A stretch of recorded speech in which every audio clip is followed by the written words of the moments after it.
Ya estamos con la doctora Mariana Mota, directora de la Institución Nacional de Derechos Humanos y Defensoría del Pueblo. Estaremos hablando de varios temas de actualidad. Primero que nada, agradecerte por el tiempo. Gracias a ustedes por la invitación. Bueno, hablemos en un principio del cambio de autoridades. Hay 27 postulaciones, se cerró el pasado lunes, para lo que será el periodo 2022-2027. Allí se ha hablado, y la discusión también ha estado centrada en la autonomía que debe mantener la institución, más allá de los tres poderes. Sí, en realidad la designación, el primer consejo, el primero de todos que tuvo la institución fue exclusivamente propuesta por organizaciones sociales. En el segundo, antes de que se dirigiera el segundo consejo, hubo un cambio en la normativa donde se habilitó a que parlamentarios pudieran proponer candidatos y ahí hubo, la mayoría fueron propuestos por organizaciones sociales, salvo una candidata que fue propuesta por parlamentarios. Y ahora ha habido un mayor involucramiento de parlamentarios. O sea, hay varios candidatos de estos 27 que están propuestos por parlamentarios, si bien también intervienen las organizaciones sociales en su buena parte. ¿Y eso te resulta preocupante? Y en realidad un poco sí, porque en realidad nosotros a partir de los principios de París, que son como los rectores por los cuales las instituciones se guían, hace mucho hincapié en esto, ¿no? En que tiene que ser además de que tiene que ser una conformación muy plural tanto en cuanto a género como en saberes y en orígenes de diferentes partes de la sociedad. Hace mucho hincapié en que que haya intervención de la sociedad civil, y en esa intervención es tanto en lo que es los candidatos, sino también luego en la vida de la institución. Pero esto es importante, es un aspecto muy importante de la institución, es la designación de los directores que luego van a dirigir esa institución, ¿no? Entonces, bueno, es una cuestión de poner atención, de que se mantenga justamente lo que tú decías, ¿no? La autonomía, esto de estar alejado de preferencias o identificaciones político-partidarias, a fin de que la institución siga siendo una institución estatal que mira sobre la protección de los derechos humanos y bueno, cómo el Estado trabaja en ese sentido, sin tener una inclinación hacia alguna orientación político-partidaria, porque bueno, eso terminaría cuestionándolo o limitando su actuación, ¿verdad? Se habla de la idoneidad técnica y moral, que son parte de los criterios que se van a utilizar en esta selección. Preguntarte, por un lado, ¿cuál tiene que ser esa idoneidad técnica? Pero principalmente, ¿cómo se evalúa la idoneidad moral? Bueno, existe una comisión parlamentaria que es la que va justamente a evaluar esas circunstancias y lo irá viendo en función a lo que son los currículums que presentan los candidatos y luego la entrevista, que hay una entrevista que es breve, en realidad son 15 minutos, pero bueno, que le da un poco un paneo a la comisión para poder conocer los diferentes perfiles de los candidatos y bueno, y ahí evaluar.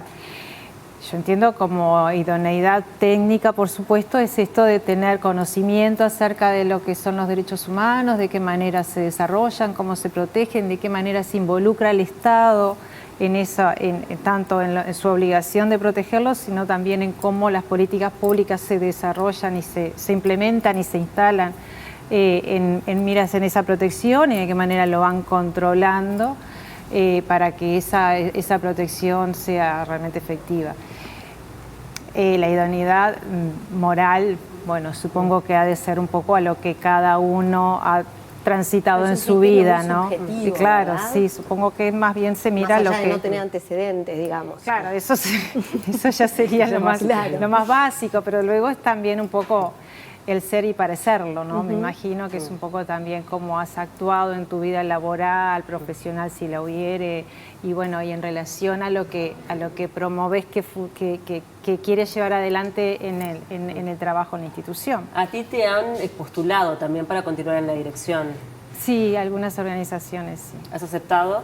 Sí, he aceptado, porque en realidad lo hice antes y me parece que está bueno que lo siga haciendo. La verdad, es un poco responder a las organizaciones con las cuales he estado vinculada y con las que y con las que me ha motivado a aceptar en la primera ocasión. Yo creo que bueno, de trabajar en pro de determinados temas que convocan también a organizaciones o buena parte de la sociedad, que a veces se nuclea en organizaciones en relación a esos temas, te hace sentirte que, bueno, que estás trabajando acompañada con otras voces. Y eso me parece interesante. ¿Cómo se conforma la comisión que es la que está asignada para seleccionar a este nuevo directorio? Son integrantes de, bueno, por supuesto parlamentarios de diferentes partidos. Yo eso creo que lo definieron en el Parlamento en función a cuotas, a cuotas electorales, ¿no? A mayorías, supongo que debe ser por ahí. Yo sé que hubo una discusión en el Parlamento en cuanto a cuánto reclamaba cada partido, pero están todos representados, están todos los partidos representados ahí. Mariana, cambiándote un poco de tema y hablando también del trabajo que hacen desde la institución, se han expresado públicamente sobre este proyecto de corresponsabilidad en la crianza. Ayer justamente lo estuvimos hablando aquí en el Living. ¿Cuál es la postura?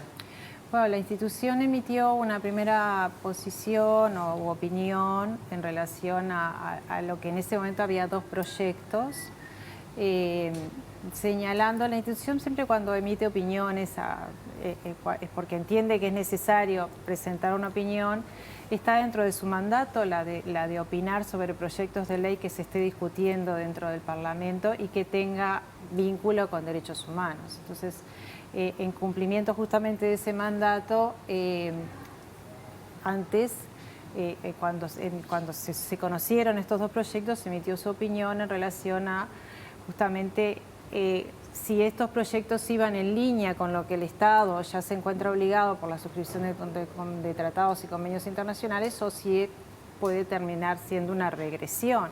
Tengamos claro que cuando el Estado se compromete frente a las demás naciones a cumplir determinados acuerdos internacionales, luego no debería volver para atrás y hacer menos protectoras sus políticas, porque en definitiva se expone a un cuestionamiento desde los organismos internacionales, desde relatores que visitan al Uruguay, desde las veces que tiene que presentar informes, etcétera. Entonces, en ese sentido, nosotros planteamos un posicionamiento observando determinadas características que nos parecían regresivas de esos proyectos. Luego pasó mucho tiempo donde se amalgamaron esos proyectos, hubo oposiciones de otros partidos, bueno, hubo una serie de discusiones y bueno, se presentó este nuevo proyecto, por lo menos se tomó conocimiento de este nuevo proyecto que bueno, que se aprobaría eventualmente, al final no se aprobó en comisión en el día de ayer.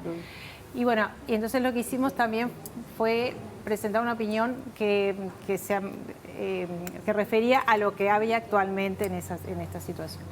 Si bien observamos que hay algunos avances, o sea, algunos escollos que antes se habían señalado ahora no existen, todavía existen algunas cuestiones que son preocupantes, como es el tema de esto de imponer la tenencia compartida aún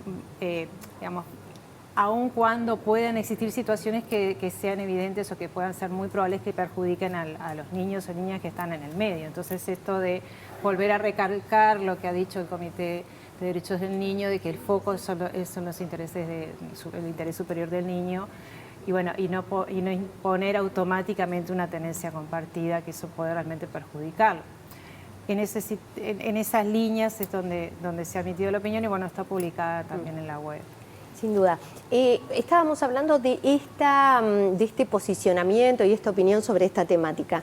¿Cuáles son los otros temas en donde hoy está la institución, tanto a nivel de derechos humanos como de Defensoría del Pueblo, que también es una de las áreas interesantes e importantes que lleva adelante la institución? Sí, la institución tiene como una muy amplia competencia y bueno, y emite periódicamente informes. Bueno, esta es una opinión breve, pero en definitiva es parte de su competencia, como decía, pero también ha emitido informes acerca de la situación carcelaria. El Mecanismo Nacional de Prevención está dentro de la institución y mira por la situación carcelaria de adultos como de adolescentes.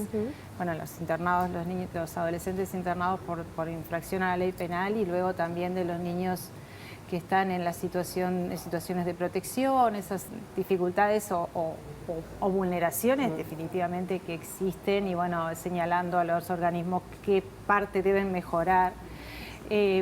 Se han emitido también informes sobre la situación de salud mental, que tengamos en cuenta que la institución también tiene competencia en la ley de salud mental, informes sobre temas de medio ambiente, en fin, hay una variedad muy grande de temas y los han ido emitiendo a lo largo del tiempo. También en otras ocasiones se conforman grupos de trabajo para abordar una temática, y en donde ahí la institución, si bien actúa dentro de ese grupo, convoca a organismos que están relacionados a la temática, organismos externos, para trabajar sobre determinada situación, ver cómo superar los escollos, hacer recomendaciones al Estado. Luego también en lo que es la Defensoría, más específicamente el recibir denuncias o consultas de personas que plantean situaciones de hecho que, bueno, que entienden que han sido vulnerados sus derechos o que no han sido debidamente atendidos por la administración, cualquiera de los organismos del Estado que estén en relación. Y bueno, la institución desarrolla un trabajo de investigación, preguntándole por supuesto en primer lugar al organismo, pero también trayendo toda la información que sea necesaria para poder definir si eso que se está planteando efectivamente es una vulneración, emitir una recomendación para modificar esa conducta estatal. Y bueno, y tratar de alguna manera de reparar si es posible así de desarrollarlo. La situación carcelaria, bueno, obviamente es una situación muy crítica en nuestro país, hay un alto índice de personas presas de acuerdo a la población, hubo recomendaciones también a nivel internacional y estamos a la espera de resultados que se evalúen el año que viene, ¿verdad? Exactamente, el comité planteó una serie de recomendaciones al Uruguay, reiteró las falencias que hay en varios temas y observó las situaciones deficitarias que hay a nivel carcelario. Y bueno, y propone cambios que luego deberán ser evaluados. Esta es la forma en que trabaja justamente el sistema internacional en ese control. ¿Y qué pasa, ¿no?, si se evalúa y no se han hecho los cambios? Bueno, en realidad los sistemas estos de protección de los derechos humanos a nivel internacional no tienen sanción en sí, lo que hay es una recomendación a los estados para que alineen sus conductas y sus actuaciones en función a lo que, como decía inicialmente, se han comprometido a cumplir. La no sanción no es una sanción económica, lo que hay también es un disfavor en cuanto a, bueno, el conocimiento que tienen otros estados y otros países de que tal país no tiene una protección adecuada a los derechos humanos. Eso algunos países lo toman en consideración a la hora de invertir, por ejemplo, económicamente, pero bueno, desde los organismos no hay posibilidades de establecer una sanción por el incumplimiento. Lo que nos ha pasado también con las sentencias de condena, partes de la sentencia aún no se han cumplido y bueno, también puede pasar, o sea, no hay forma de coaccionar al Estado para que lo haga, pero bueno, oficia más bien de una recomendación que bueno, hace a la cultura democrática de ese Estado y a su reconocimiento en el concierto de las naciones, ¿no? Entonces, en definitiva, no hay estados que les guste decir que los identifiquen como vulneratorios de derechos humanos. Claro, porque después derrama también en otros temas que tiene el Estado, el gobierno, sí, sí. ¿No? Porque por eso decía, hay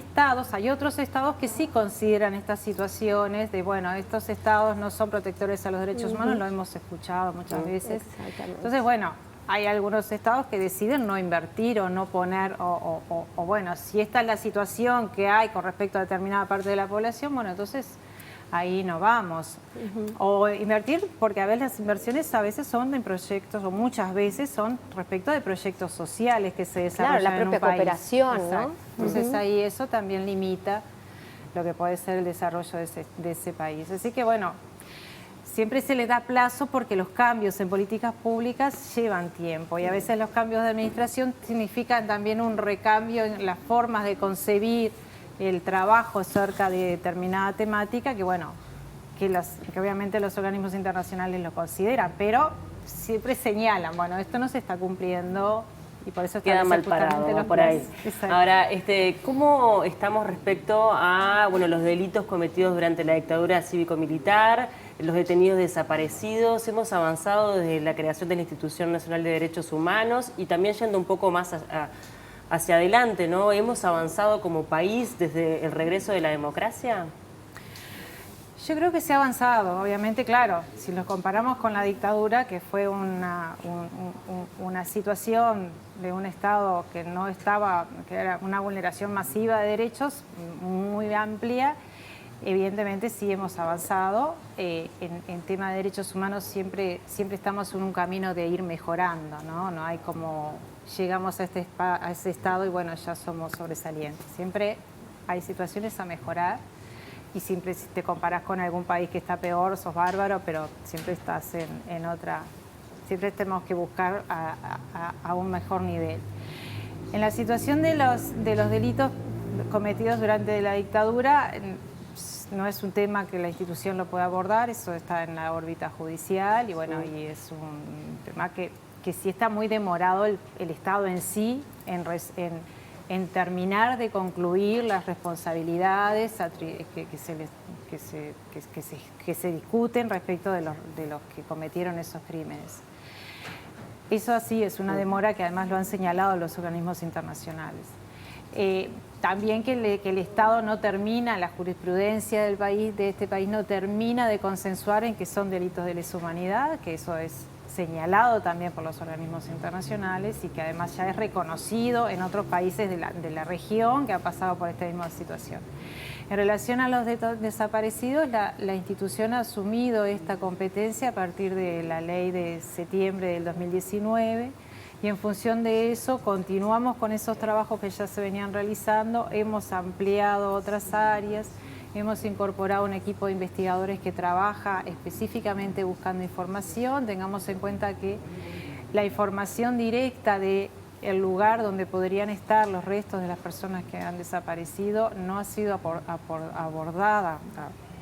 aportada por los responsables y eso es un obstáculo importante que hace que estemos utilizando información indirecta o personas que vieron determinadas cuestiones anormales y por ahí es como vas tratando de armar de nuevo ese rompecabezas tan difícil porque se trata de hechos ocurridos hace muchos años donde además el ocultamiento fue la línea de trabajo y donde la información está reducida a un determinado grupo de personas que no las aporta. Entonces, es realmente una encrucijada y se trabaja de todos modos con mucha fuerza en tratar de conseguir esa información. Se ha conseguido algo y se sigue trabajando en líneas de investigación, pero podríamos avanzar mucho más si las pocas personas que tienen en sus manos la verdad la pudieran decir. O sea, hay una dedicación del Estado en buscar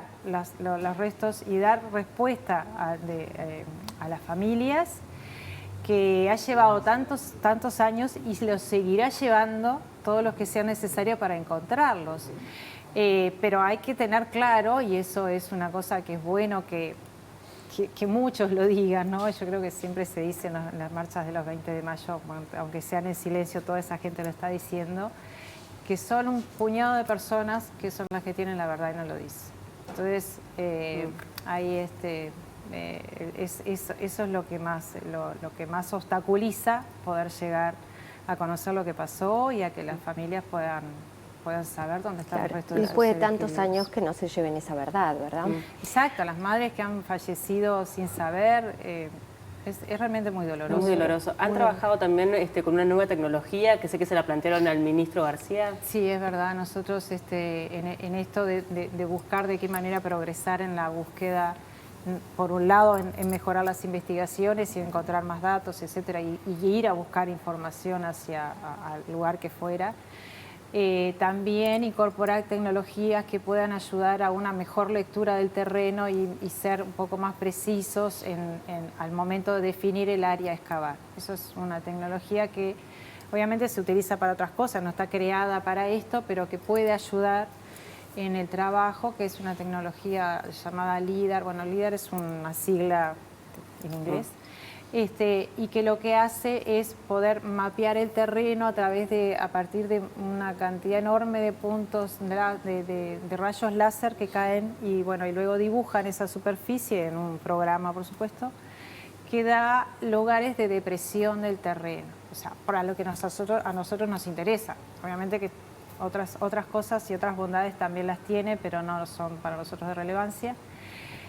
Partiendo de que cuando hay enterramientos en tierra, luego de un tiempo la descomposición del cuerpo genera una depresión en el terreno. Entonces ahí poder mirar justamente en las grandes extensiones y cómo esto puede ser pasado con mucho menor tiempo, tener un mapeo de esas zonas, las zonas que nosotros a su vez definimos, y con eso precisar mejor el lugar de estudio. Entonces, los lugares que no tenemos ninguna anomalía, nosotros podemos poder saltearlos y no estar excavando donde no tenemos nada.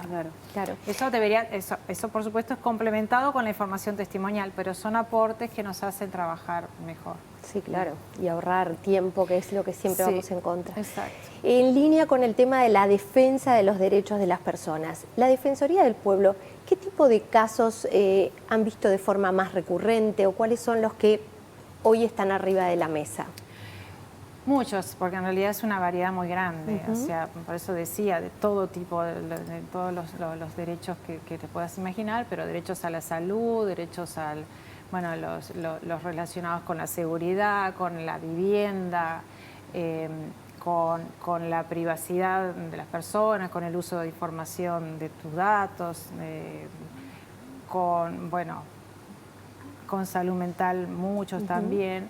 Últimamente ha venido muchas situaciones, bueno, de estas personas, o sea, de desprotección, que el Estado les ha quitado la protección o determinados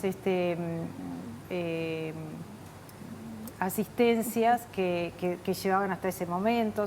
Muchas veces estamos hablando de personas que la asistencia del Estado, que le brinda el Estado, es su único sustento. Entonces eso lo genera una desprotección importante.